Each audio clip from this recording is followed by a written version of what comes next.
Well, we are going to take a little trip to Belle now and talk about a landmark in Detroit. You probably know what the James Scott Memorial Fountain looks like. It's so big, but do you know the story as to why it was built? Well, today, photojournalist Alex Atwell goes underground as that fountain is turned on for the first time of the season, and it's a peek at something that is uniquely Detroit.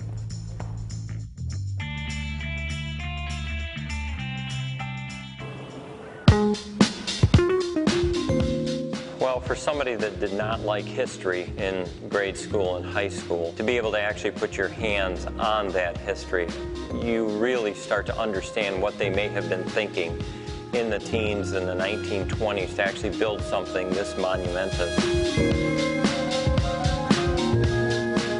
I'm Robert Carpenter, work for DTE Energy. I'm an electrical engineer, and I was asked to work on Scott Fountain in 2007. So I came out here and I started to fix things, repair things, and ultimately attempt to restore the fountain to its original condition. So we're directly underneath the fountain bowl right now. So coming into this control room, this is where we have the electrical feed for the pumps, switchgear, and all the plumbing ultimately to feed the fountain. Yeah, it's really kind of a city down here with all the valves and controls.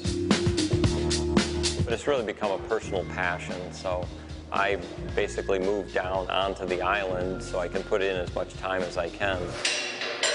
We get started on cleaning, repairing, fixing. This is the main jet, so it goes all the way up the center. This main jet is driven off this pump that we're currently working on. Alrighty, let's see if we can get this thing lit. We'll prime this pump, we'll start it, and then we'll ultimately get this thing up and running. We're in. So we're just going to start it. Ready?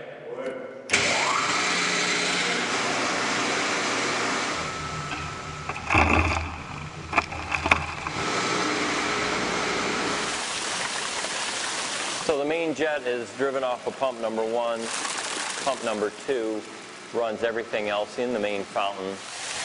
Pump number 3 runs the upper and lower cascades.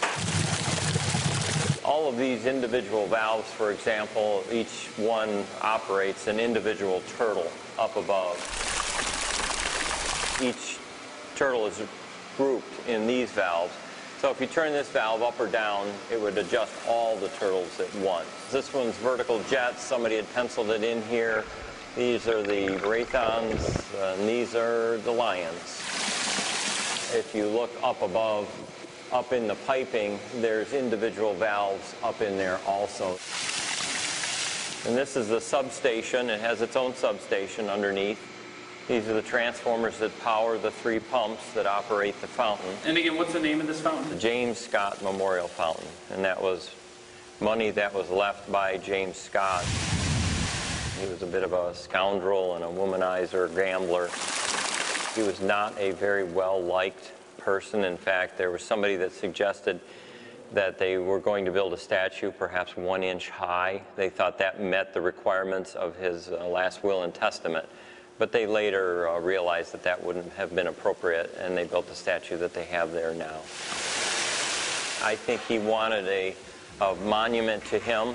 Personally, I think he was an individual that perhaps was selfish, and it was about him, and luckily we got a fountain out of that deal.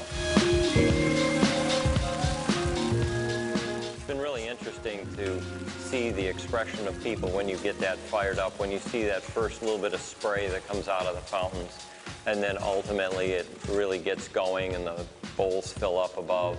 People seem to just flock to it. Ultimately, it's very exciting to be able to step back and watch the other people enjoy it and realize the amount of work that we were able to put into it to get everything running smoothly and correctly, and just to see it running all day.